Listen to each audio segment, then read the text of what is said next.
नमस्कार दोस्तों, मैं अंकुर उपाध्याय स्वागत करता हूं आप सभी का आपके अपने YouTube channel share market analysis में।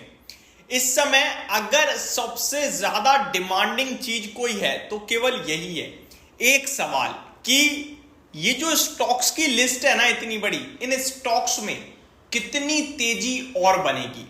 दो तरीके के लोग हैं दोस्तों, इनफैक्ट तीन तरीके के। पहले वो लोग हैं जो इन स्टॉक्स में निवेशित है और मोटा पैसा छाप रखा है, अब सिर्फ ये जानना चाहते हैं मुझे प्रॉफिट बुक करना चाहिए या लंबी अवधि के लिए निवेशित रहना चाहिए। दूसरे वो लोग हैं जो इन स्टॉक्स को खरीदना चाहते हैं गिरावट में, बट गिरावट मिल नहीं रही है, तो सिर्फ ये पूछ रहे हैं क्या यहां से भी ले लिया जाए।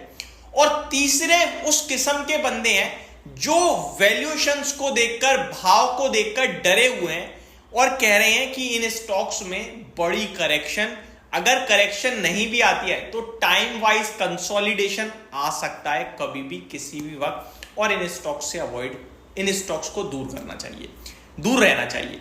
अब इन तीनों किस्म में से आप कौन से व्यक्ति हो ये तो प्लीज आप कमेंट बॉक्स में बताइएगा। लेकिन मैं यहां दो लोगों की बात करूंगा, एक उस व्यक्ति की जो इन्वेस्टेड है उसे क्या करना चाहिए, और दूसरा उस व्यक्ति की जो कह रहा है कि वैल्यूएशन टर्म्स पे बहुत महंगे हैं, इन स्टॉक्स को अवॉइड करो। तो दोनों के तर्क आप सभी के साथ में शेयर करने जा रहा हूं। फाइनल डिसीजन, फाइनल कॉल आप ही की होगी, मेरा इसमें कोई ओपिनियन नहीं आएगा। ओपिनियन दोस्तों इसलिए नहीं आएगा क्योंकि मैं इन तीनों कैटेगरी में से अगर देखा जाऊं तो किसी में फिट नहीं बैठ पा रहा हूं एक्चुअली, और क्यों नहीं बैठ पा रहा हूं वो भी मैं बताऊंगा। पहले स्टॉक्स के नाम, आरवी, पूरा रेलवे, पूरा शिपिंग, पूरा डिफेंस। अब स्टॉक स्पेसिफिक बात करें, आरवीएनएल, आईआरएफसी, इरकॉन इंटरनेशनल, अभी रेलटेल को भी जोड़ दीजिए रेलवे में। इधर डिफेंस में एचएएल, बीडीएल एंड बीईएल। इधर शिपिंग में Mazagon Dock, Cochin Shipyard, Garden Reach Ship Builder और जीई शिपिंग को भी ऐड कर दीजिए। इन स्टॉक्स में जो रैली है वो एक्सेप्शनल है, वो मतलब कोई सोच, एक एक महीने में, दो दो महीने में पैसा डबल हो रहा है भाई साहब, एक एक साल में, दो दो साल में 10-10 गुना पैसा करा इन स्टॉक्स ने, और कंटिन्यू चलते जा रहे हैं। अब देखो जो लेके बैठा हुआ है, पहले दो तरीके के लोग होते हैं, एक पॉजिटिव एक नेगेटिव, ठीक है। जो लेके बैठा है, जो बेच के बैठा है उसे छोड़ दो, भूल जाओ। दो तरीके के लोग हैं, पॉजिटिव नेगेटिव, तभी सौदा हो रहा है मार्केट में।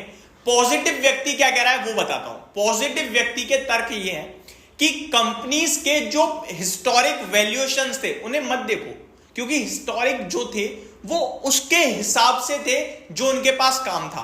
जो करंट वैल्यूएशन है वो उस हिसाब से जो इनके पास काम है।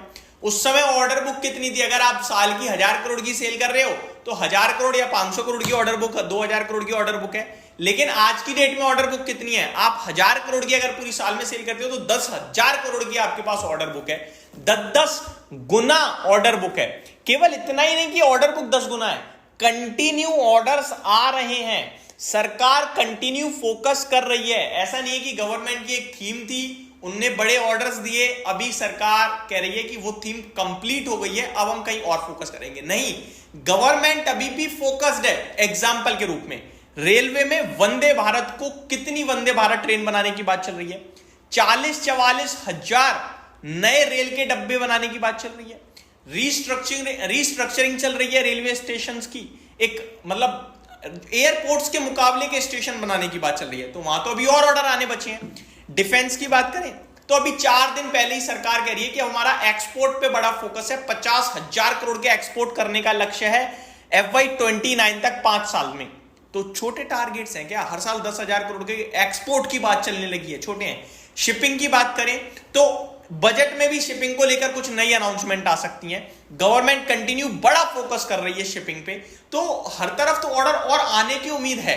तो पॉजिटिव इतनी सारी चीजें हैं और इसीलिए शेयर्स चल रहे हैं क्योंकि अर्निंग्स बढ़ रही हैं। आपने Q4 के HAL के नंबर देखे थे, मार्जिन डबल हो रहे हैं, प्रॉफिट डबल हो रहा है। ये कब देखा आपने लास्ट? इसलिए स्टॉक्स को पहले 10 का पीई मिलता था, आज 50 का मिल रहा है, सिंपल, ठीक है जी।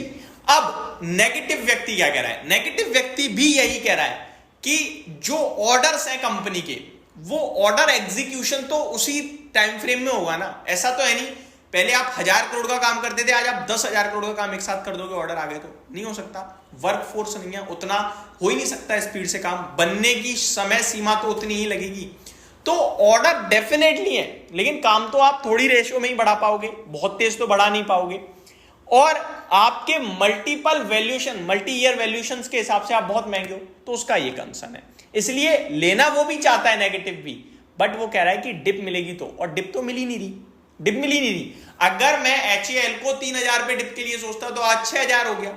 अगर मैं BEL को 200 की डिप पे सोचता तो आज 350 हो गया। मजगांव डॉक आप देख ही रहे हो कहां से कहां हो गया, गार्डन रीच आप देख ही रहे हो, शिपिंग में आप देख ही रहे हो, और बाकी तो मिल ही नहीं रहे ना। रेलवे देख लो आप, तो मिल ही नहीं रहे। अब क्या करें ऐसे में, सवाल यह है। तो मेरी तरफ से एक सिंपल सा जवाब है दोस्तों, प्रीवियस स्विंग लो का स्टॉप लॉस लगा के कैरी करना है। अब प्रीवियस स्विंग लो कैसे स्टॉप लॉस लगाना है, RVNL पे मैंने रिसेंटली कवरेज करी थी, तो उसी पे बात करते हैं। 400 रुपए से मूव आया है, अभी तक कोई बड़ी डिप नहीं आई। अभी 619 के बाद 542 तक लो लगा था, तो प्रीवियस लो हो गया 542 का। अब 542 का स्टॉप लॉस है। अब ये फ्रेश हाई लगा चुका है 635। अब फिर से कभी डिप आएगी, अब वो 600 तक आए, 580 तक आए, 560 तक आए, जो भी डिप होगी उसका स्टॉप लॉस है, फिर ऊपर चला जाएगा। ये बीते 2 सालों से कर रहा है RVNL। जो प्रीवियस स्विंग लो का स्टॉप लॉस लगा के रखेगा वही बच पाएगा, बड़ा पैसा बना पाएगा। और जब हिट हो प्रीवियस स्विंग लो, एग्जिट मार दो, प्रॉफिट बुक, दैट्स इट, कहानी खत्म। तो ये मेरी तरफ से सिंपल सी राय थी, सारी चीजें डिस्कस करी। आप अपने स्टॉक में क्या करने जा रहे हो प्लीज कमेंट बॉक्स में जरूर बताइएगा। Thank you so much for watching this video, have a great day guys.